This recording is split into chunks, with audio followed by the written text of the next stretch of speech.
Hey guys. Payton from here. Obviously, congratulations on a lightning quick victory. I guess what are the emotions after picking up a win on International Fight Week, arguably the biggest weekend in UFC every year? It's super fast. Everything's passing super fast. Kind of bittersweet. I wanted to get more out of that fight than I did, but it's always good to come over prepared. When you said you wanted to get more out of it, when you did drop him, did any sort of disappointment wash over you? Like, come on, is this all you're gonna give me?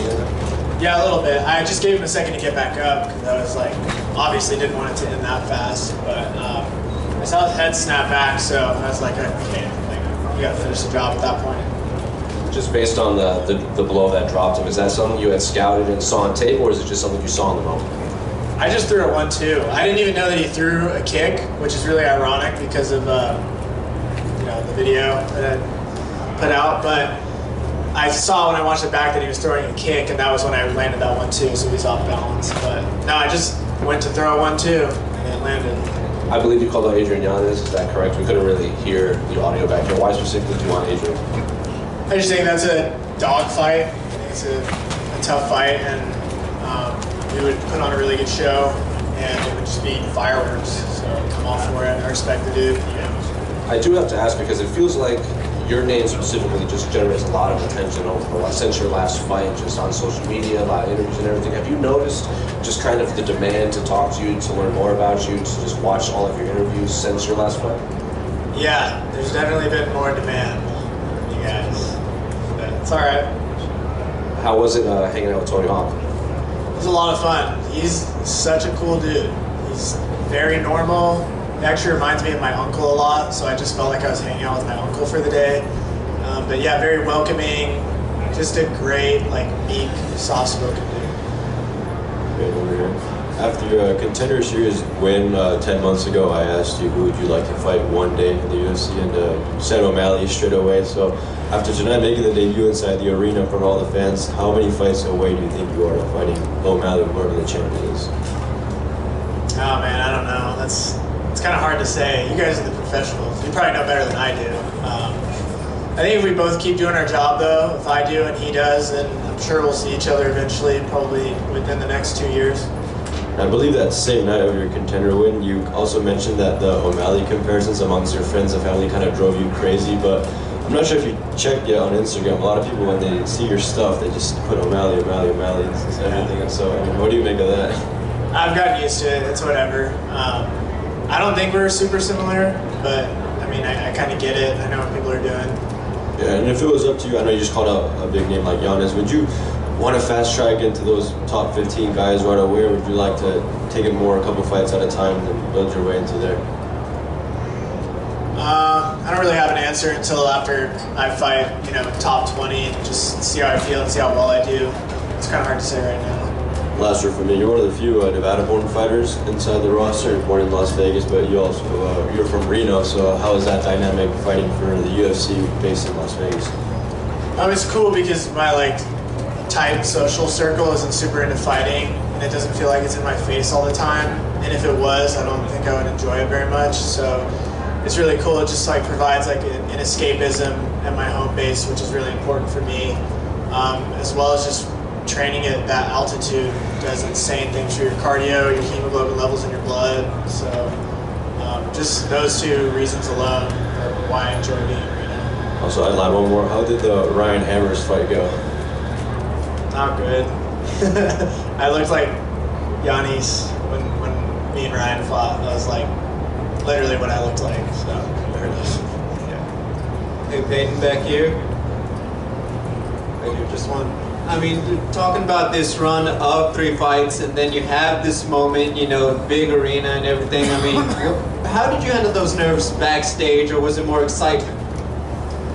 I think it was more excitement. I didn't really feel much. I was just super present, and I didn't feel any pressure. Everything happens so fast, so you're just kind of put on this conveyor belt, and then all of a sudden you're in the cage. So. I didn't have to deal with any nerves. I'm assuming your emotions are still riding high, but how is it the experience for you? You just got the win, and obviously there's a lot of news breaking around us that you're probably hearing about as you're trying to do your media? Just what's that been like? You know, just everything going on right now with this event. I haven't even really looked at my phone, so I don't know. But yeah, I'm hearing all kinds of stuff. Like the kind of person I am, I just want to like suck everything out of it and see literally everything. But I know I'm not going to be able to. So at the end of the day, all that's important is just staying present, and I'm just going to try to enjoy my night and celebrate how I want to. And I'm sure I'll deal with that later on. But, yeah. Congrats. Hey, mate. I've got some UFC stats here for you. You threw 13 strikes and you landed all 13, and he threw 2 and you landed 1. Do you think that's as close to a perfect fight as you can get, or do you regret that he landed 1 shot? I regret that for sure. I landed 13. Yeah, that's what it says here. Really? You guys might need to recount. I thought I only landed like 4. 13 of 13 apparently. Interesting. The way that you fight and the way that you've risen, do you kind of have eyes on the BMF? That would be really cool, but I cannot see anybody giving a bantamweight a BMF belt. We're just too small. We need like our own kind of thing. You could redefine it then. Maybe, yeah. I mean, that would be cool, but 45ers and 55ers, those dudes are badasses. Payton over here. Speaking of BMF, who is the baddest guy in the bantamweight division? The baddest guy? Like the scariest, or like who? What's a fight that you like? You know, that you kind of have goosebumps about? I don't know, the champ, Sean's pretty scary fight for anyone. And then Marab, just because of his cardio and his pace. So, yeah, those 2 guys are a scary fight for anyone. Those are bad dudes. How do you plan on celebrating tonight in Las Vegas? Just going out and getting after it. Yeah. You know how it goes. Awesome, thank you. Man, can I ask just 2 more quick ones over here? I asked Jalen Turner this a while ago. What's harder on the body, skateboarding or MMA? Skateboarding. For sure. Nobody hits harder than concrete. And skateboarding has derailed so many fighters' careers. And then final one, what's the equivalent of a UFC championship in the skateboarding world? Dude, I don't even know. Like, I don't know, winning an SLS event or the Olympics. Yeah, I don't know. Payton, right here. You mentioned that your friends help you stay grounded, right? When you have a lot of popularity starting to swarm a little bit. But how do you adapt to that pressure, right? That now that people are having expectations on you, you were a huge favorite tonight. How do you continue to kind of make sure, hey, I can take this kind of one step at a time and deal with the pressure you have? I think it's just coming back to the reason I got into this, and just not getting fixated on a belt, not going like, I want to be at the top, or I want this, not getting fixated on,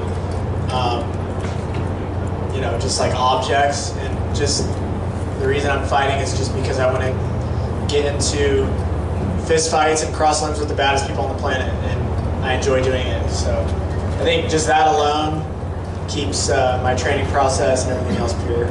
Right on. Thanks so much. Yeah. The vape conspiracy was not me. You can tell in the video that it is a white man. It was one of my dear friends at the time, and you can actually hear me laughing behind the camera. So yeah, I've been pretty quiet about it because it's whatever, but it's just getting it kind of out of hand. So yeah, the vape video is not me, and that's all I have to say about it.